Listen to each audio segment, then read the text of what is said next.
tey ca da ciy baax. Faire la transition entre l'opposition et le pouvoir waaye aussi retour à la base est-ce que dina yomb ci ki nga xam ne moo di le président Bassirou Diomaye. non dina yomb parce que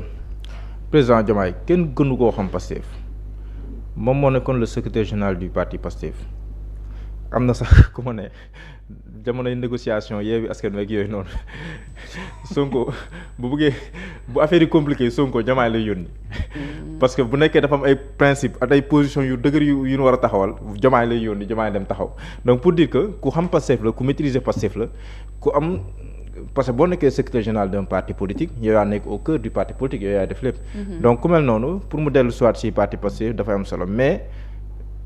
son entourage aussi il faut mu saf tuuti Pastef loolu Cheikh Ousmane Touré wax na ko keroog Cheikh Ousmane Touré wax na ko keroog ma jàpp ne loolu aussi président Diomaye soxla na ko si ñi ko wër mu am si ñoo xam ne nii aussi ay mag yoo xam ne nii mën na doon par exemple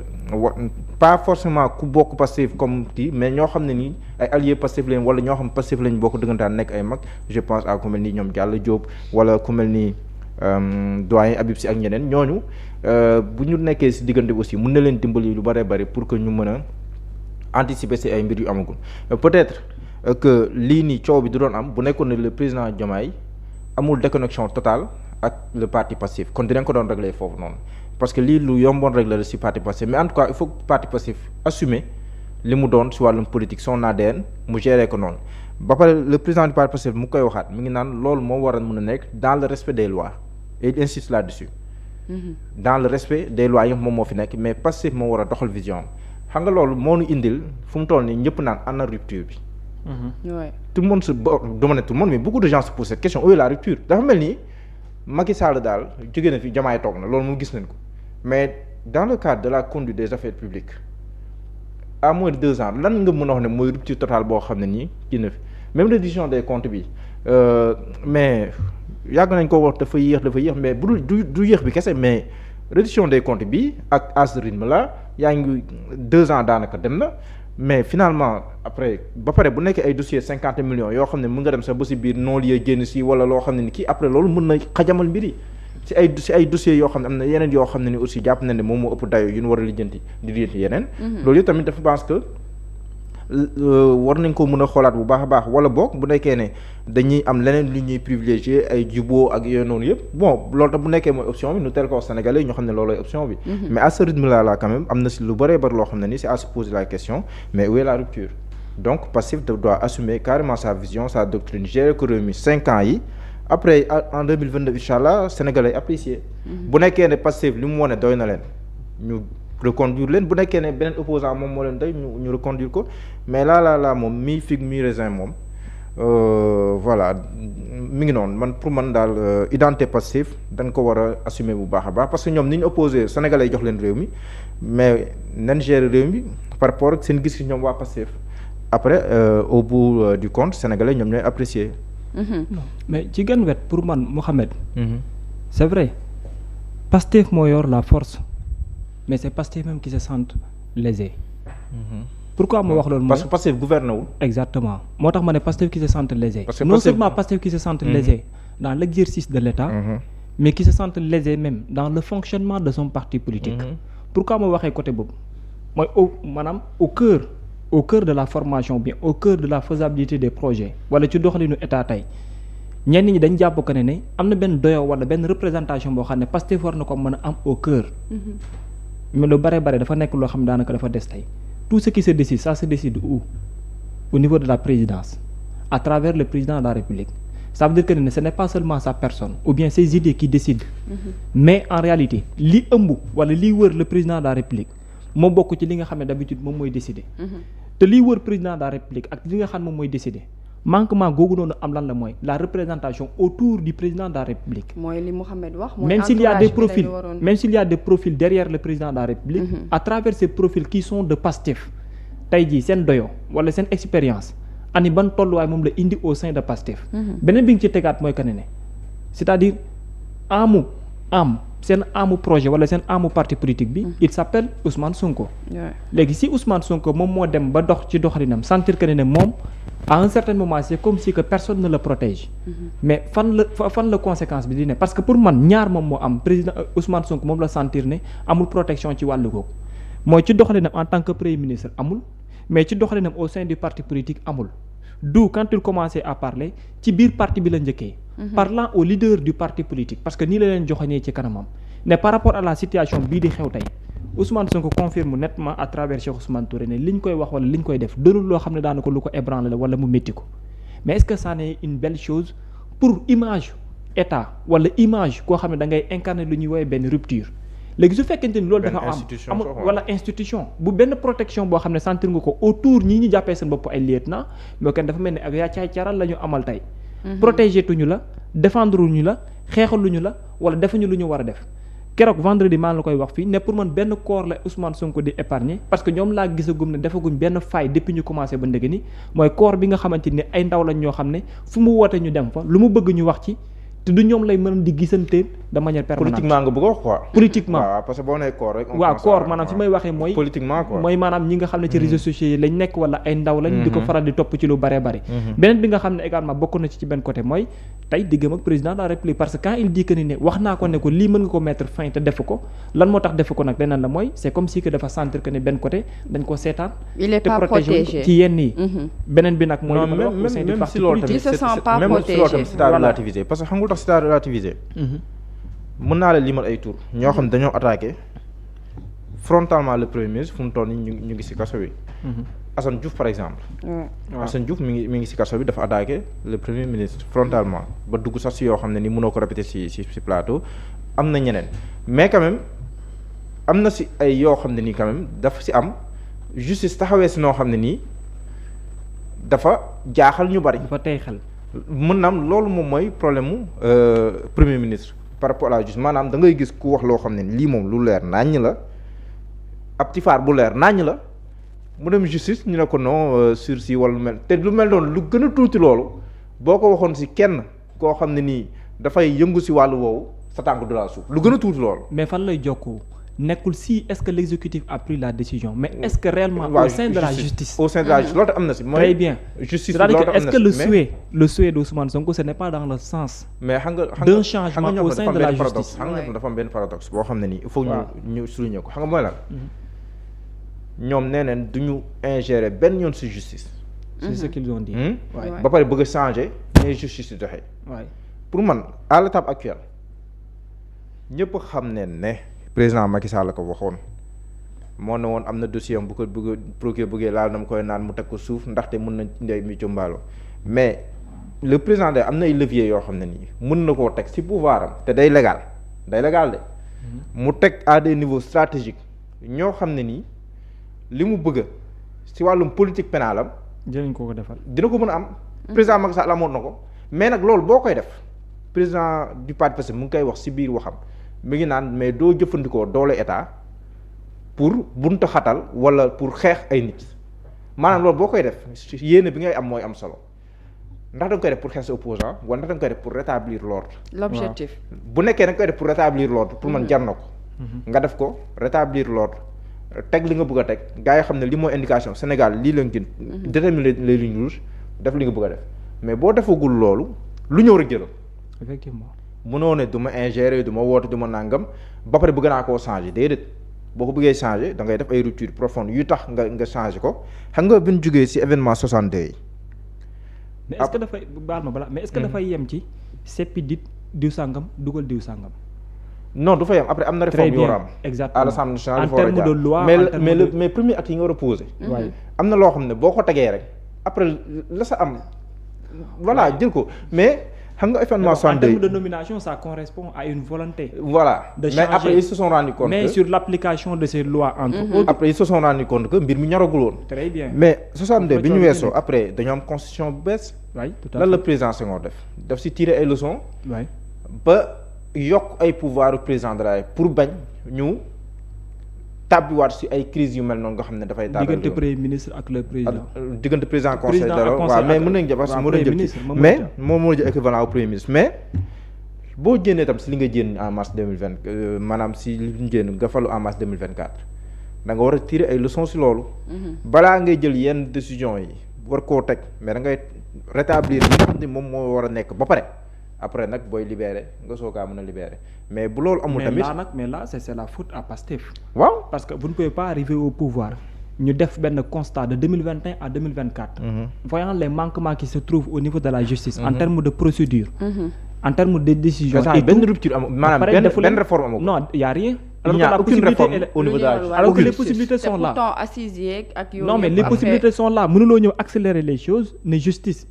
c'est dans l'immédiateté pour mu am ay changement nga def ab waxtaan ëngam loo jël les conclusions ci benn côté ne lépp lu nekkul ci côté xaalis lay laaj dinañ ko def ni mu gën a gaawee et jusque là après la moo am aucune rupture. aujourd'hui les possibilités s'offrent à vous parce que à l'Assemblée nationale am ngeen force parlementaire bi pour def ko defu leen ko mais à la limite quand tu nous parles des problèmes de justice par le changement nangam mais lan la ñuy taxawee mooy que ne vous n'avez pas la volonté. Vous n'avez pas la volonté pourquoi mu wax ko mooy vous n'avez pas la volonté parce que à l'Assemblée nationale les possibilités mu ngi fa les leviers mu ngi fa parce que ñaar moo ci am na la tout ce qui se passe ñaar a koy régler décret wala projet wala proposition de loi te toutes ces choses là yëpp président de la République am na ko groupe parlementaire Ousmane Sonko am na ko donc beneen le problème beneen bi astu mais premier dafa révélé lu doy waar bàyyi ñu si xel si dialogue bi dialogue politique bi mais après man laa def le lien entre li premier ministre wax ak le secrétaire général du parti Pastef mi waxoon au nom du Pastef wax au dialogue après ça def le lien man musuma gëm ne ndeket ni dina dem dialogue pour éventuellement bu nekkee war na am dossier ñu xool nu ko man musuma gëm loolu mais keroog laa gëm nekke loolu am na c'est vrai am na kay parce que premier ministre mi ngi naan bi mu waxee loolu dañ ko wane non bu ñu fi poursuivre ñenn ñi mën na xajamal lu dialogue mais kon dialogue bi indil nañu loolu kon ana rupture yi ça n'a pas de sens. mais man loolu bi ma déggee premier ministre wax ko après ma demaat dégluwaat ay defe bii naan ñun dialoguewuñu pour ay compromission ak yooyu noonu si naa ne kon loolu ñu ko mi ngi doon ndox yi suuf kon parce que à ce moment là la décision ci kaw lan la woon mooy nen apaisé ak pour teg leen ci suuf yenn appels yi yenn dossiers yi en attendant que dialogue bi dépasse ça veut dire ce que qui n'est pas du tout normal ba pare le président moom moo toogoo naan on doit mettre la pression sur la justice ak yooyu noonu mais quand même loolu ça pose problème ça léegi na indication bi leer soit ñu ne dañuy continuer seen track bi wala seen reddition des comptes wala ñu xam ndax dañuy changer de cap quoi ñu xam ko mais là situation économique fu mu toll nii kenn xamul foo jëm kenn xamul nooy taxawee am ay dossiers yu fi kii am ay dossiers yoo xam ne ni ay nit ñoom ñoo ne woon ne diw da doon jël mën a ko tegal indexé wu ma kenn waxuma nañ topp kenn mais ñoom ñoo ko waxoon ñoom ñoo fi waxoon ay scandale ak yu bëree bëri te scandale yi ñu doon dénoncé bi lu si bëree bëri ci dafa gus si dara sans oublier mbirum amnistie bi li ñu si waxoon ñoom ñëpp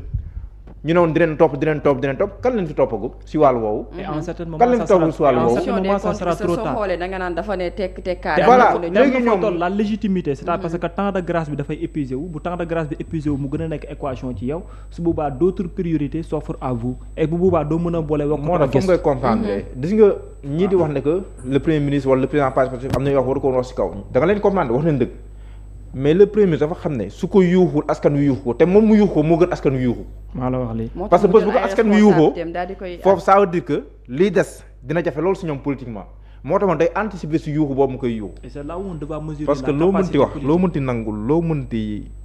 waxal Ousmane Sonko waxal ko la neex waaye ndax c'est un stratège politique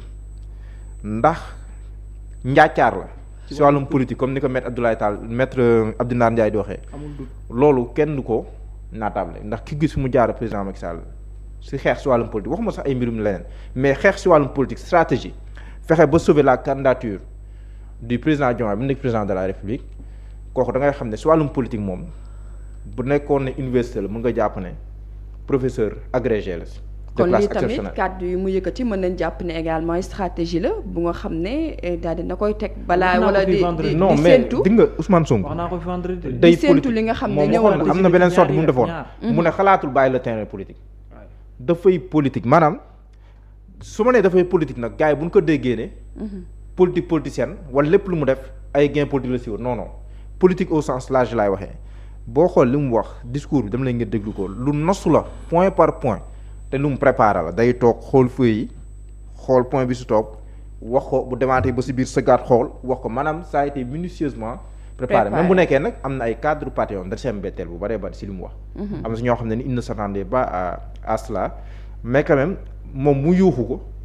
moo gën même bu nekkee yuuxu mi koy yuuxu aussi am nay limite askan mën na dem askanam ñu ngi ko koy tàmbalee wax su naa ko mais yow tu as vous avez tous les leviers yéen leen fal kay mais soppi leen mbir yi moo gën ngeen di wax. jàpp nañ ne dafa yéex. donc je pense que lii am keroog moo war a nekk la dernière sortie du premier ministre Ousmane Sonko ngir di ŋàññ wala di ñaawlu ay mbir yu am parce que ñoom fu mu doon ils ont tous les leviers pour changer les choses léegi nag bu ñu def yeneen sortie mën na toog opposition mën na wax si leneen mën na décliner parce que war na wax tam si redressement bi nga xam ne waxoon na ko annoncé woon na ko. je pense que sa prochaine sortie devrait être axée sur ça sur redressement yeeg yooyu noonu sama njott la nekkul lu ma koy imposer parce que moom mooy premier ministre am na agenda boobu mais je veux dire moom dafa war a poser débat yooyu noonu mais lii jëpp si maalum doxalin ak yooyu noonu moom fu mu toll nii wax na lépp. même ba ci réaction yi nga xam ne moom moo génn ci sortie bu mu def ñu ci bëri tamit lenteur yi la ñuy wax ndax nee nañ annonce yi dafay bëri. loolu xam nga man maa fi théoriser woon ne que xàcc bi dafa yàgg. waay théoriser woon naa ko fa. mais lii wane na ko xàcc bi dafa yàgg léegi nag ndax xàcc bi dañoo tegaat loxo suuf wala kii léegi na nga ko leeral rek. parce que yow keroog maa la expliquer fii na naan la. Ousmane Sonko dafa am benn nature bu nekk ci moom Soxna Astou. oui étant benn politicien pas n'importe quel genre de politicien ah dafa am benn nature bu nekk ci moom xamal la mooy dafa am benn obsession boo xam ne ni day dox ci moom mooy avoir le contrôle de la situation bien des choses. gis nga boobu noonu. moo pour man moo teg 2 leviers wu sorte gi mu mujjee def benn bi xam nga ban la pour moom c'est lui qui dirige par rapport ak l'actualité politique les orientations l'appartiennent te noonu la koy tegee fu mu ko neex foofu la yenu benn bi ci la bokk la situation politique ou bien l'actualité politique avant la sortie du premier ministre nu mu demoon ak ci faveur ñan la nekkoon. l'opposition. très bien qu'est-ce qu'il voulait détourner la situation. il l'a réussi sans problème. maanaam moom daal moo yor commande bi fu ko bëgg a yenale foofu lu ko yenale beneen bi ci tegu xam nga ban la mooy être au pouvoir jouer le rôle d'un opposant ça n'est quelque chose boo xam ne lu yees la pour les acteurs politiques et même pour les observateurs de ces acteurs politiques même pour les spécialistes de la science politique de la science politique lu bees la ci ñoom et il est en train de réussir ça musuñu gis lu mel ni musuñu ko gis te il est en train de le réussir xam nga moo tax parce que les anticipations de l'opposant Ousmane Sonko étant au pouvoir parfois dafay prendre les devants ci par rapport ak li war a ñëw. Donc aujourd'hui, ce n'est pas l'opposition qui avertit, qui devrait jouer le rôle de contre-pouvoir. Mais c'est le Premier ministre qui joue le rôle de contre-pouvoir. Chef de l'administration par ailleurs. Chef de l'administration par ailleurs, c'est lui qui joue le rôle de contre-pouvoir. Et rôle contre-pouvoir boobu muy def xam nga dem si yàlla Seydil Amine Niass nu mu ko daan définir comme kuy alerter la personne biy dox diggante présidence wala diggante institution bi ak diggante askanu Sénégal moom tey ci épicentre bi la nekkee te tant que mu ngi réussir du jouer rôle boobu noonu du ko teyee bokk fële mais du ko teyee bokk fii xam nga moo tax parce que aujourd'hui c'est lui qui coordonne des décisions wala la démarche administration mais ci benn côté aujourd'hui moom moo yor parti politique bi nga xam mu ëpp doole du côté de la population donc ñaari moom lay amal être lan ci biir d'un côté être également à l'intérieur de l'autre côté mooy étant lan épicentre bi te tey jii ni rôle boobu noonu ma lay wax ne mu ngi koy nekk di ko réussir ndànk-ndànk dina dem ba benn instant dafay mettre en rade benn côté bi ñi nga xam ñoom la ko war a bokkal muy l'opposant ci beneen côté mu gën koo dëgëral doyom lan ci biir état mais tamit acteur politique bi nga xam moom la nekk mais malheureusement pour man enjeu boobu noonu l'opposition a du mal à décortiquer exactement la position wala démarche le premier ministre aujourd'hui te parce que bu ñu demee ba lancal leen nga téye ko nar ko def priorité mais fàtte li nga war a def priorité à la limite da ngay perdre terrain bi l'opposition aujourd'hui devrait en profiter on est en 2025 2027 du la ñuy def local yi tey jii nii ils sont en train d'oublier que ni il y a beaucoup de travail qui les attend sur le terrain au même moment le premier ministre quel que soit lu mu la mënti wax il prépare ses lieutenants il les prépare de retourner à la base mais de reconfigurer exactement leur base politique c'est là où se trouve le danger en fait politiquement pour l'opposition moom ba tey fàttewul fu mu fàttewul ba pare ñi mu jàpp ne fàtte nañ ko mu ngi leen koy fàttali pour ñu retourner waat pour def le travail qu'il faut mais au même moment que fait l'opposition ci benn côté c'est là où se trouve c'est-à-dire foofu ngay xamalee que ne pour moom ci stratégie la ne ci agenda am la ne pour man orienté daal fi mu bëgg dem jeex na te stratégie boobu agenda googu mu am il est en train de le réussir donc lu dem bay échapper même ceux qui sont des spécialistes en sciences politiques. oui parce que ñu ci bëri nag boo déggee analyse yi ñuy def ñoom ils sont très surpris par rapport ak kàddu yu nga xam ne ki nga xam ne moo di le président de Pastef daal dina koy yekki ndax jàpp nañ ne premier ministre bu mel nii wala premier ministre bi yëkkati ay kàddu yi Mouhamed mën nañu wax ne que guléet. waaw mais xam nga yenn saa yi science politique aussi dafay évoluer yenn saa yi àdduna bi am yu bees yoo xam ne ni aussi moom mooy am suivant les styles de ceux qui gouvernent. boo xoolee comme Trump par exemple bi mu ñëw aussi dafa bouleversé nii ñu gisee woon États-Unis wala kuy jiite États-Unis war a mel daf koo bouleversé carrément c'est le même cas avec wax ma nag ñoom ñaar ñooy mais je veux dire Sénégal aussi li ñuy dund ak premier ministre Ousmane Sonko c'est quelque chose d'inédit que ñu falee fi président de la République ñu falee le président Bassirou Diomaye Diakhar Faye lii Ousmane Sonko def dans l'opposition ba accéder au pouvoir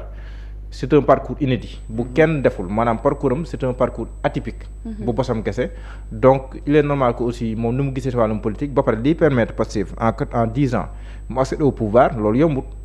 kon ça veut dire que indi leen lu bees am nañ positionnement différencié boo xam ne moom moo leen permettre ñu distinguer wu des autres partis nous sommes à plus de 300 partis politiques bu benn parti juddoo 2014 10 ans après mu accéder au pouvoir